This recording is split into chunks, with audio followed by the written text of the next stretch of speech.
Have you ever watched a team argue for hours about the right decision for a product, only to ship something everyone hoped would succeed and watch it quietly fail? Why do so many debates end in opinions instead of answers? The short, uncomfortable truth is this: humans are brilliant at arguing, terrible at predicting. That's why the organizations that win today don't argue less, they experiment more. Let me start with a small story. A few years ago, a product team at a travel company changed their homepage to show a single pared down search box instead of dozens of promotional tiles. Management was nervous. It felt risky to remove features the company had invested in for years. But the team framed the change as an experiment: a clear hypothesis, a measurable outcome, a fixed time box. The results were unambiguous. Customers converted more often, and the experiment produced a clear signal that informed a broader redesign. That single experiment saved months of debate and thousands of hours of design work. It also helped shift how leadership thought about decisions from intuition to evidence. This kind of shift is what I mean when I talk about embedding experimentation into culture. So welcome back to the Change Dude podcast. I'm your host, Saeed Rafe. Today's episode is about how you actually do that. How you make experimentation a habit, a muscle, and an operating principle across teams so that learning happens fast, resources are allocated to what works, and curiosity outpaces defensiveness. We live in a world where change is the only constant. Markets are more fluid, technologies arrive faster, and customers' expectations evolve overnight. In these conditions, a strategy that relies solely on expert opinion, hierarchical decree, or long planning cycles becomes brittle. Experimentation offers a way to reduce uncertainty. Instead of treating decisions as guesses, you design small, fast tests that produce signals you can learn from. This isn't just theoretical. Firms that institutionalize experiments, from startups to digital native giants, report faster learning and better informed scaling decisions. Academics and practitioners alike emphasize that experimentation is the mechanism that converts curiosity into validated knowledge and validated knowledge into scalable bets. The technical practices of running controlled tests matter, but they are only one part of the story. The bigger prize in the cultural shift that accepts small failures as learning and values evidence over rhetoric. At the heart of an experimentation culture is a simple mental model. Treat ideas as hypotheses. Every change you propose, a product tweak, a marketing message, a pricing option, should be framed as a testable claim. What outcome would prove this idea works? How will you measure it? What would disapprove it? Framing ideas this way reduces ego, clarifies measurement, and makes decision criteria explicit. Closely tied to hypothesis thinking is the small bets principle. Instead of placing one large binary bet and hoping for the best, break big ideas into incremental experiments. Small bets reduce the cost of learning, let you fail forward quickly, and accumulate insights that guide bigger moves. Fast feedback loops are the glue. The shorter you can make the cycle from idea to data to decision, the faster organization learns. These practices aren't new. They are the same principles found in scientific method and design thinking, applied at organizational scale. If experimentation is culture, leaders are the primary architects. Leadership's job is threefold. First, leaders must signal that experimentation is a priority by explicitly tying it to strategy and resource allocation. Second, they must scaffold teams by providing platforms, templates, and guardrails that make experiments safe and repeatable. Third, they must shield teams from punitive reactions when experiments fail to produce the hoped for result. This shielding is crucial. If teams fear blame or career damage for running experiments that don't win, they will stop trying hard tests and revert to safe, incremental work that generates incremental results. Leaders who publicly celebrate learnings, not just wins, reward well-executed experiments regardless of outcome, and use failures as teachable moments create the psychological safety necessary for sustained experimentation. Recent industry studies underscore that organizations with leadership support for experimentation scale innovation faster and with fewer costly missteps. Culture is lived through process. To make experimentation habitual, organizations need operational infrastructure. This includes an experiment registry where every test is logged with its hypothesis, owners, metric definitions, and status. It includes shared templates for hypothesis formulation, experiment design, and analysis so teams don't waste time reinventing the basics. It also includes a central experiment platform or tooling that automates rollout, randomization, and basic analytics. Good process protects against two common mistakes: running experiments without a clear hypothesis and misreading noisy data. Pre-registration, defining hypotheses, and analysis plans before launching reduces confirmation bias and p-hacking. Clear statistical practices, for example, considering statistical power, avoiding peaking without correction, and using pre-specified metrics, guard against false positives. But remember, tools and stats alone won't change behavior. The point of a platform is to lower friction and make experiments the path of least resistance for teams. Experimentation thrives when people with complementary skills work together. Product managers who frame problems, designers who prototype, engineers who implement, data scientists who ensure sound measurement, and customer-facing folks who interpret qualitative signals. Embedding experiments into the product development pipeline means experiments aren't afterthoughts. They are the way you learn what customers actually want. Treat experiments as mini projects with clear ownership and time boxes. Make learning explicit in the deliverable.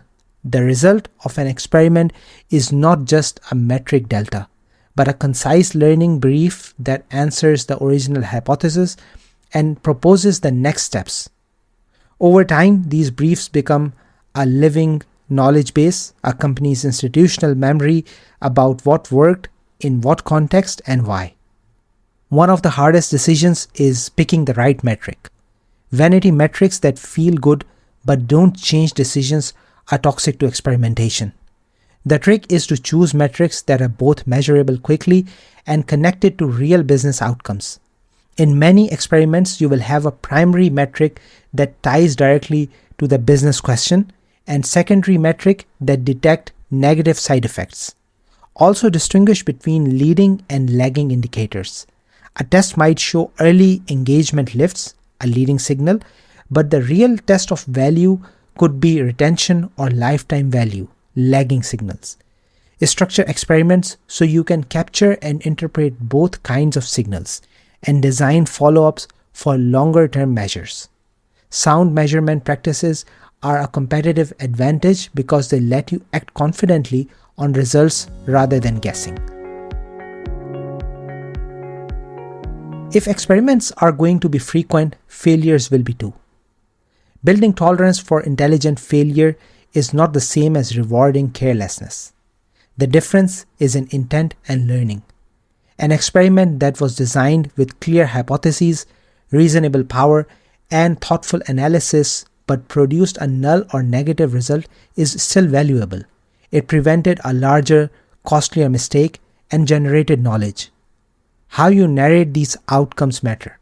Leaders should encourage storytelling that focuses on what was learned, not who was right. Teams should present experiments with the original hypothesis, the method, the result, and the next recommended action. Over time, this narrative rhythm trains the organization to value the learning more than the ego. Studies show high-performing organizations show that cultures that normalize intelligent failure generate more breakthrough innovations over time. Experimentation at scales brings responsibilities. Tests that touch pricing, security, privacy, or vulnerable populations need stronger governance, a centralized review process for high-risk experiments, clear privacy and data use policies, and ethical checklists prevent harm and reputational risk. This governance shouldn't be a stop and frisk that kills momentum. Instead, think of it as a risk-tiered system. Low-risk customer-facing layout tests can run fast with minimal oversight. High-risk interventions that affect billing or data access should pass through an expedited review that focuses on risk mitigation, not bureaucratic friction. Designing governance like this keeps innovation nimble and safe. A culture won't change without skills. Teams need training in hypothesis generation, experiment design, basic statistics, causal inference. Short practical training sessions that use real company examples are more effective than abstract theory. Create playbooks that walk teams through common experiments, onboarding flows, pricing A/B tests, messaging tests, or retention nudges. These playbooks make the first few experiments feel familiar and reduce the intimidation barrier. Pair training with an experiment mentorship program. Experienced experimenters can coach newer teams on design choices and analysis pitfalls. This apprenticeship model accelerates capability diffusion across the organization. Metrics and dashboards are great, but they are not the whole culture. Reward systems must align with experimentation. Recognize teams that ran rigorous experiments that led to learning even when the experiment didn't increase a KPI. Highlight well-executed experiments in town halls. Create awards for best learning brief, clearest hypothesis, or most thoughtfully designed null result. These social incentives shape norms faster than formal policy ever will. Equally important is to retire perverse incentives that punish honest reporting. If bonuses or promotions hinge only on short-term KPI improvements, teams will select safe, biased experiments. Structure recognition so it values accountable testing and transparent reporting.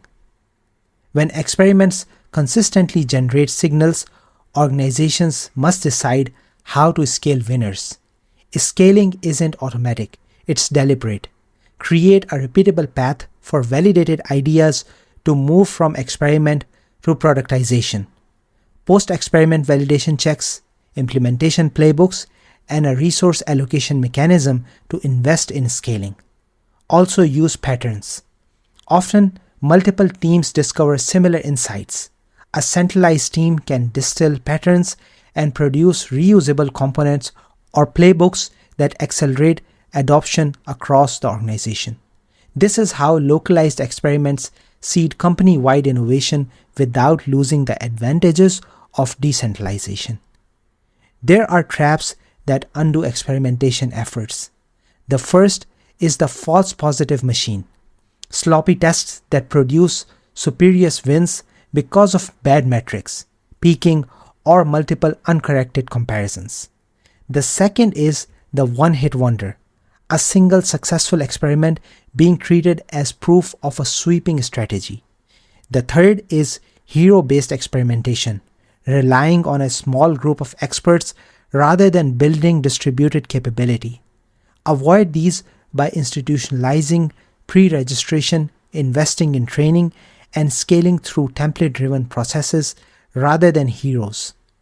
Finally, beware of performing experiments for the sake of experiments. Each test should have a clear decision objective. If the experiment won't change a decision or inform a strategy, it's probably not worth the cost. Good experimentation is purposeful, not performative. If you're a leader listening right now and you want to embed experimentation, start small but systematically. Declare experimentation as a strategic priority and tie specific teams to a learning quota rather than just output quotas. Set up an experiment registry and an initial set of templates. Run a company-wide experiment sprint where teams run 3 small tests in a month and publish short learnings. Provide a platform or tech scaffolding that makes safe rollouts trivial. Invest in a short training program and assign experiment mentors. Importantly, protect teams from blame when experiments fail and publicly celebrate the learning. These moves create a virtuous cycle. Small wins build confidence. Repeated practice builds skill. Institutional scaffolds reduce friction. And leadership signals protect psychological safety. Over months, not years, you will notice a change in how decisions are argued. Data will replace rhetoric more often than not. Embedding experimentation is not a one-off project. It's organizational change. You will run bad experiments, misinterpret data, and face resistance. Expect bumps. The good news is you can apply the very principles you are trying to instill, iterate, learn, and adjust. Treat your rollout of experimentation as an experiment itself. Hypothesize which barriers are largest in your organization. Design small interventions to remove them. Measure the impact and pivot based on evidence. So remember, culture change is compounding. Once experiments become the default language for decisions, the organization becomes more resilient, more adaptive, and ultimately more innovative. Let me close with a simple challenge. The next time you find your team in a long debate with strong opinions on both sides, stop and ask 3 questions. What is our hypothesis? What would count as evidence for it? And what is a small test we can run this week to get that evidence? If you cannot answer those, you are still in the opinion zone. If you can, you have just turned a fight into an experiment. Embedding an experimentation culture is about changing how organizations reason, decide, and learn. It's about turning debate into discovery and risk into evidence. The prize isn't just better products or higher conversion rates. It's a company that learns faster than its competitors, adapts earlier, and wins more often in uncertainty. Start small, structure your learning, protect your teams, and celebrate the knowledge you create. The future belongs to curious organizations that test what they don't know rather than defend what they think they know.